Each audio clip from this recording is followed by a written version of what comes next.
So we're going to start talking about setup and gear.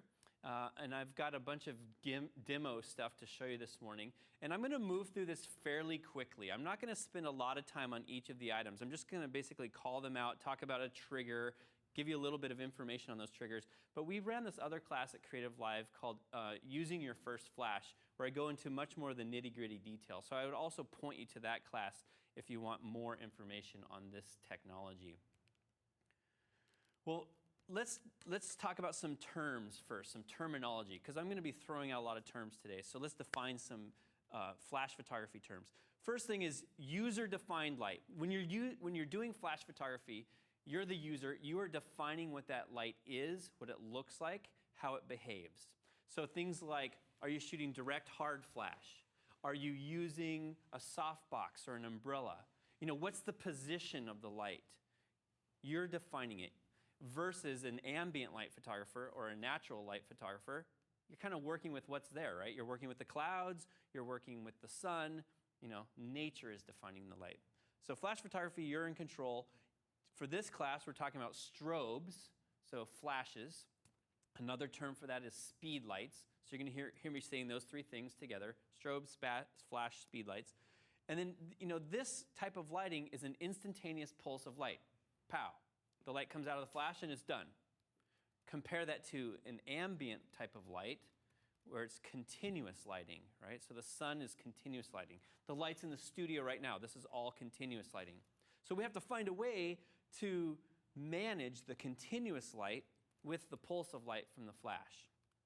Ambient light, it exists already. You know, it's in the environment. Even at night, on a cloudy, moonless night, there's still a lot of times ambient light. It may be very faint and very dim, but you still are working with ambient light. And then, of course, during the daylight, there's a lot of natural light. Here in Washington, we get a lot of clouds, so you learn how to work with that real quick. Down south, Arizona, Texas, you get a lot of sun. So depending on where you live, you may have to work with different types of natural light. And then interior lighting. I know most of you shoot inside. I mean, we just do that. You shoot maybe a portrait of your kid in the kitchen, in the dining room, something like that. Well, you have to deal with the lights that are inside, the incandescents or the LEDs or the fluorescents. And then flash photography, we're learning how to combine those. We're combining the ambient with the flash, especially in the outdoors. In fact, I call it balancing. And that's what we're about today, is I'm going to teach all about balancing the light, building your exposure. You're going to hear that term from me probably 15, 20 times today, building the exposure. You build with, starting with the foundation is with the ambient light, and then you add your flash to that. So you got to think through, how much ambient do I want in this photo? How much flash do I want in the photo? There's never one answer. Sometimes you want the ambient light to be dim, sometimes you want the ambient light to be bright. So what are our variables? The four common variables for this, for outdoor flash photography, are shutter speed, aperture, ISO, and then, of course, flash power. And, you know, there's a million other things on our cameras these days. There's white balance, and, you know, there's a bunch of other things that we have to think through. But really, those are the four main things. How fast is your shutter speed? You know, how small or big is your aperture, how high or low is your ISO, and then how much oomph are you pumping out of that flash? So let's start talking about some gear. I'm a gearhead. I love gear. I love talking about gear. I don't like paying for gear, but once I have it, I feel good about it. So, but the truth is that you don't need a lot of gear to do really well. In fact, today, all the photos I took for the class today were taken with one single flash. So I just want to show you that you don't have to go out and buy 10 flashes. You know, there's some other great Creative Live instructors who shoot with a lot of flashes. I want to show you today, just starting out, start with one. Okay, so let's talk about flashes. I'm going to walk over here to my gear table. And I'll just show a couple of kind of the high end and the low end of flashes, all right? In this hand, I have a $29 flash that I got from Amazon. The name of the company is Apperlite. I have no idea if they're even still in business, but it's 29 bucks. And the cool thing about this flash is that it's just as powerful. In other words, it puts out as much light as this flash. This is the SB910. This flash is not $29. This one's like, I don't even know. Well, is this one still current in the Nikon lineup? Well, the current one in the Nikon lineup is the SB5000, and that's like $500-ish, $500. So if all you need is a certain amount of power, well, $29 is going to get you here. So what am I getting by spending $500 on a flash? Well, you're getting full connectivity. You're getting the ability to trigger this thing wirelessly in the Nikon system, okay? You're getting full system compatibility.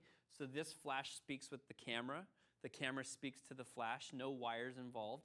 And I don't need to buy any other type of triggers, which is cool. So I own a bunch of the Nikon flashes, and I think they're great.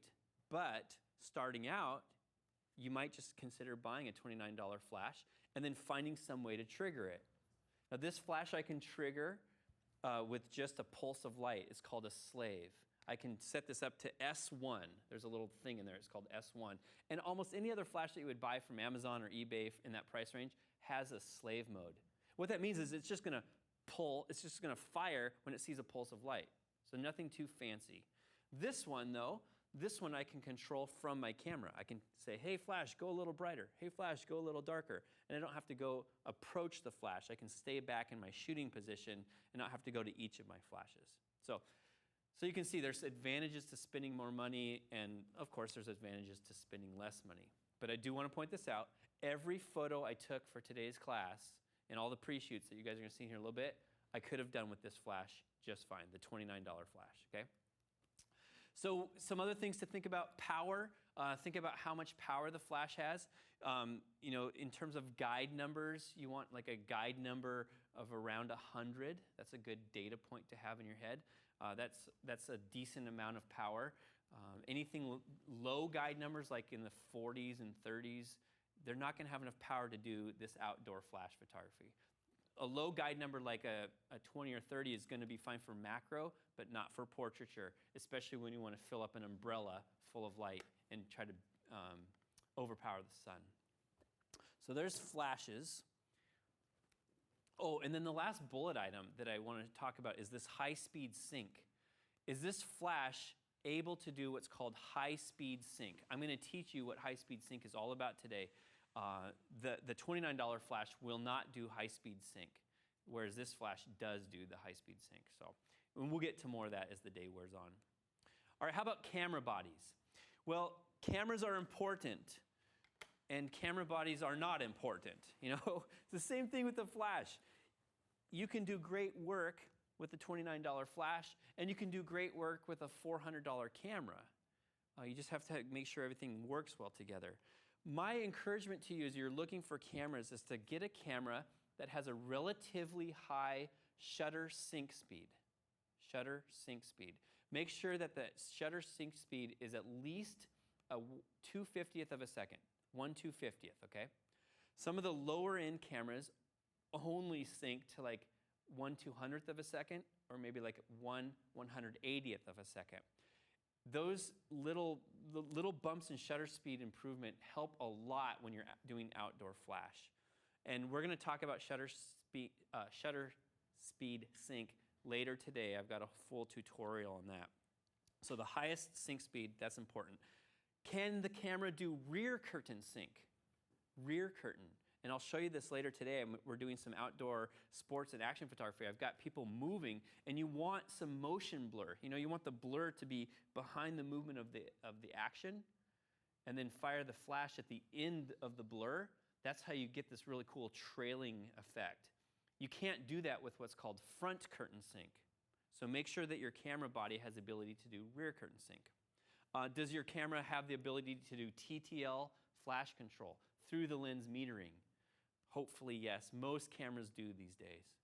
And then, does the camera support wireless flash control? Canon does, Nikon does, Sony, there's some wireless flash controls for Sony. Some of the Fuji systems allow it. So just, if you're into doing this wireless flash stuff, try to get these 4 bullet items met with whatever camera you're purchasing. All right, next, lenses. I like f2.8. A lot of people like f2.8 lenses, but the deal with f2.8 lenses is they're somewhat expensive, right? So if you get like a 24 to 70 f2.8, that's going to be a $2,000 purchase, somewhere in that range. If you get the 70 to 200 f2.8, that's like a $2,400 to $3,000 purchase. So lenses can be expensive, and I want to point out that you don't need to buy super expensive lenses to do great outdoor flash photography. On purpose for this class, I'm using a kit lens. So I've got my Nikon. I'm a Nikon shooter, so all my stuff is Nikon, but Canon has these as well, like the 18 to 55, the 18 to 105, the 18 to 200s. Those types of lenses will work just fine. And that's what I'll be using for today, is this 18 to 105 lens. So what's the advantage of going to f2.8? Narrow depth of field. When you do portraiture, a lot of times you want that background to be blurry and soft. And f2.8 basically allows you to do that. Whereas this lens, the range on this lens is f3.5 to f5.6. And you don't necessarily get that nice bokeh, that nice blurry background. But for portraits, if you keep the background far away, like you'll see in a lot of the examples that I showed today, as long as that background's like 50 feet away or 100 feet away, shooting at f5.6 is just fine. So what's my main point on lenses? Buy f2.8 if you need it, but you can get by starting out with a kit lens, and you can do great work. As I always tell people, it's not always about the camera or the lens. The most important thing is right here. And that's why you guys are all here today. You're here to learn. And once you get this nailed down, then the gear really does start to matter. All right, let's talk about triggering the flashes. Oh my goodness. We are living in the golden age of flash triggers. Never in my career, I've been a professional photographer for about 20 years now, and never in my career have I seen this many options available to us to trigger flashes. So there's OEM, and what I mean by OEM is original equipment manufacturers, so Canon and Nikon. They actually sell devices that are Nikon branded and Canon branded that allow you to trigger things wirelessly. So the Nikon wireless system, the Canon wireless system, they're excellent and they work really, really well. I highly recommend them, but they ain't cheap. They're fairly expensive. So you need to think about, when I'm doing outdoor flash photography, do I want to be wireless or wired? Well, if you're wired, you're going to be using something like this, okay? This is a TTL cable, through the lens metering cable. All that really means is it's dedicated. It tells the flash everything it needs to know. And that basically goes on the flash like this, and then it mounts on the camera like that. So the positive here is that it's a rock solid data communication. You're never gonna like drop the flash out. It's every single time it's gonna fire, and it's gonna do what it's supposed to, and it won't fail. What's the downside? You know, you can't get very far away, so then you start daisy chaining these cables together, and I do that. I have a number of these cables, and you can daisy chain them, but here's another thing, and more importantly, you're gonna pull over your equipment. You're gonna knock it over. I have done this so many times when I've cabled up, is you just move over and you're not even thinking about it, and the whole thing falls over and you break your softbox or you break your flash. So I like cabled when things are fixed and I sandbag everything down and I'm kind of in the studio, but I think outdoor flash photography, wireless is the way to go. So you've got the OEM, you've got the Nikon and the Canon. Every new generation has a little bit different way. The new Nikon system uses radio trigger.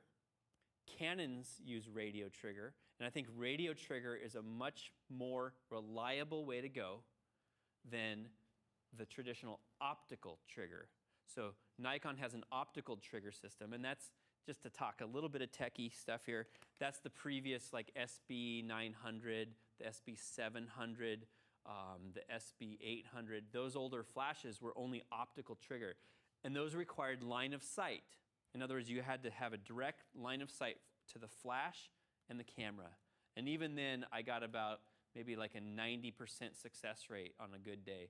That means 10% of my flashes, or 10% of my photos didn't work properly. So I really like the radio. It's very reliable. There's other brands. We were talking this morning about Pocket Wizards. Pocket Wizards or radio trigger, they're excellent. And Pocket Wizard now has a TTL controlled system. It's very good, very reliable. It works with the Canon, it works with the Nikon, and I'm sure it works with the Fujis and the Sonys as well. I highly recommend them, but as you guys know, as we've already talked, even the Pocket Wizards aren't cheap. You know, just for the little radio triggers, you're hundreds of dollars. All right, so what's some other, I've got 2 other options for you that will actually save you a ton of money. Okay, first are these. I bought these off of Amazon, and it's a Yangnuo. There we go, Yangnuo. This is a radio trigger. It's not TTL, and I can't control the remote flash from this, but it will trigger it with a radio signal. And I've tested it out hundreds of feet away. It works just fine. And this only cost me about $40 for this little setup. So if you have multiple flashes, you'll need one of these little transceivers for every flash, and then one for the camera. So it's $40 for 2, so they work out to be about 20 bucks a piece. A very inexpensive way to go. And it's reliable. I've been using it for a while. I'm really happy with them. Then this thing, this is the least expensive way to go. This is just an optical slave. This little, we used to call them beans. There's all kinds of terms for these in the industry.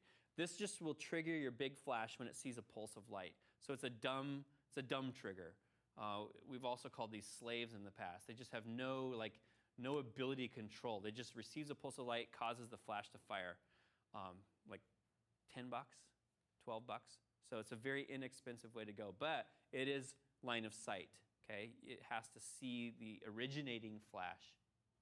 So there's just some high-level discussion on triggers. For today in this class, I'll be using the Nikon system, but I just want to make this point again that today's class isn't about Nikon. Today's class, whatever camera system you've got, Canon, Sony, Fuji, Nikon, whatever, today's class is going to work for you. So I'm not going to really go into the details of the Nikon stuff.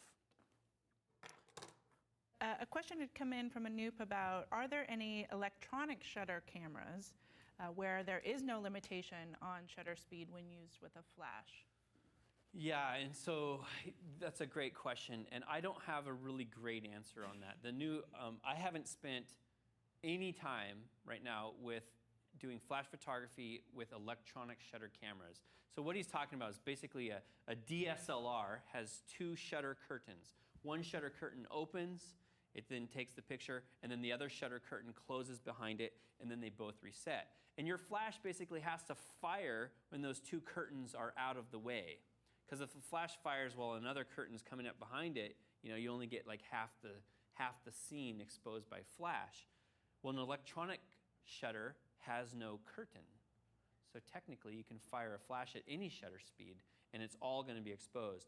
So I hate to say it, but I don't have a really great answer. And I'll say that's forthcoming. We're thinking about doing some other classes on that topic specifically. Perfect. And let's see. One more, and this is a sort of specific question, but we can talk in general.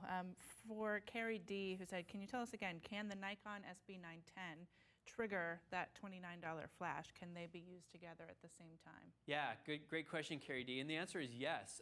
I use all of my flashes, my inexpensive eBay and Amazon flashes and my expensive Nikon flashes. I use them together all the time.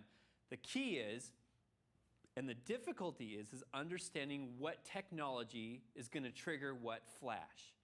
And once you get that kind of, what I'll call that minimum requirement set, then all flashes have to meet that minimum requirement. So what I'll do is that inexpensive flash, that $29 flash, I set that one for slave mode, S1, we'll call it. I remember that's the menu thing called S1. Okay, so now it's going to fire when it sees a single pulse of light.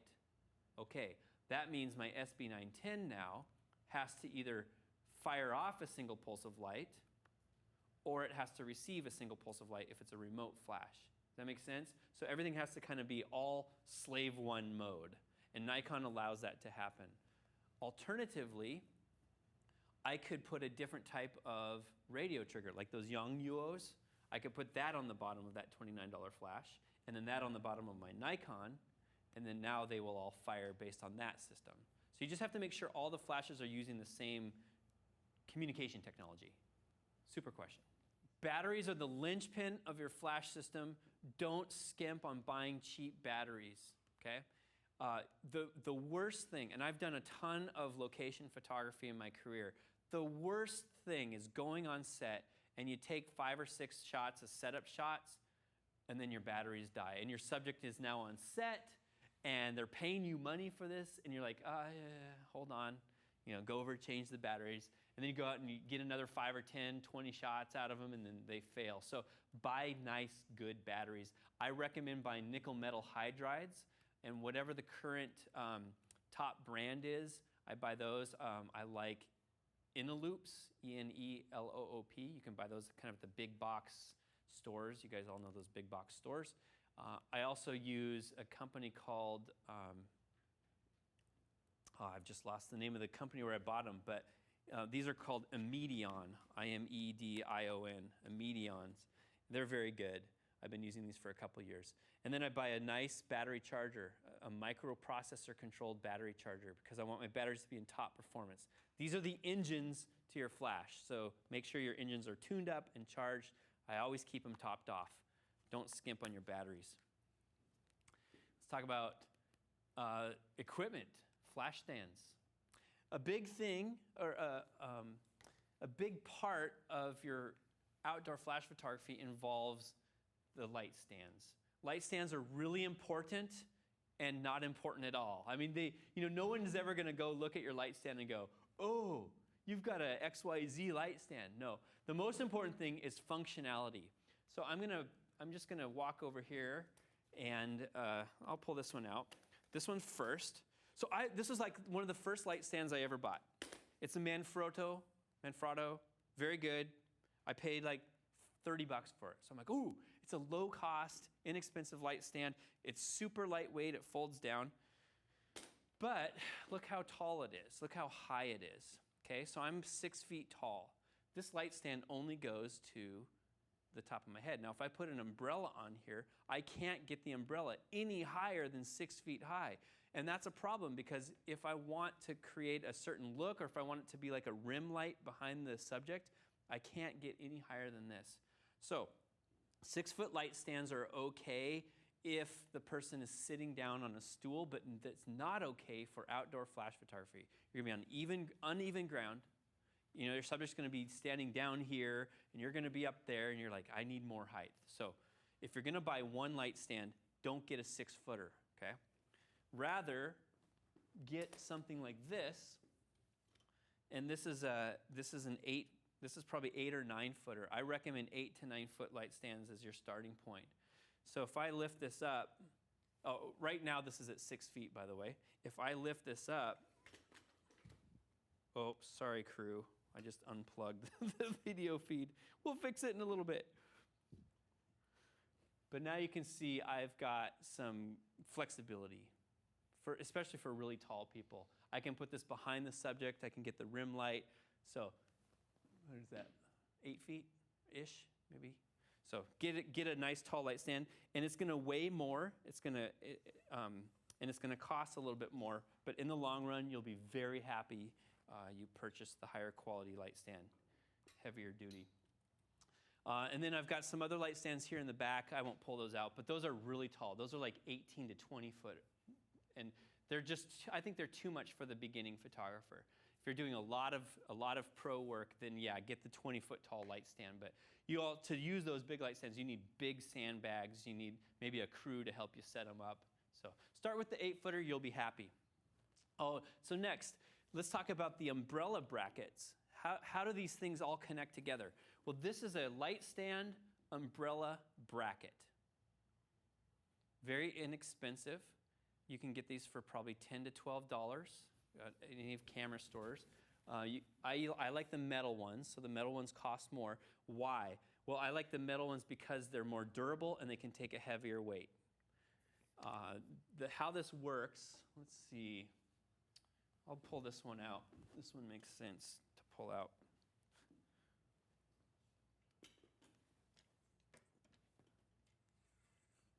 Here we go. Does that work for the cameras?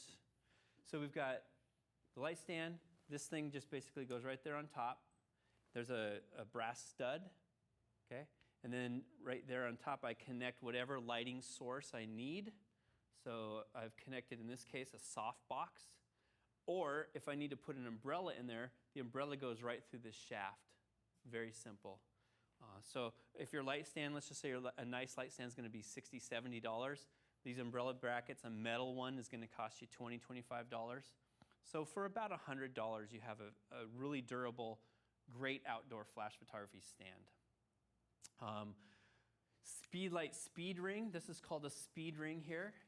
That's a good term to learn. Every different manufacturer, like Profoto in this case, they have a different style of speed ring. This is the ring. Why is it a speed ring? Well, they came up with the term, I think, just to indicate that it's speedy, fast. I don't know. But this, like the Profoto, one of the reasons I love the Profoto is because I can rotate it around, get different orientations. And then your flash basically mounts right here and shines right into the equipment. So Speedlight speed ring. If you're shooting an umbrella, you don't need a speed ring. All you need is this little bracket, okay? Alrighty. Multiple flashes. Sometimes we need multiple flashes, especially with outdoor flash photography. In that case, I got this little thing.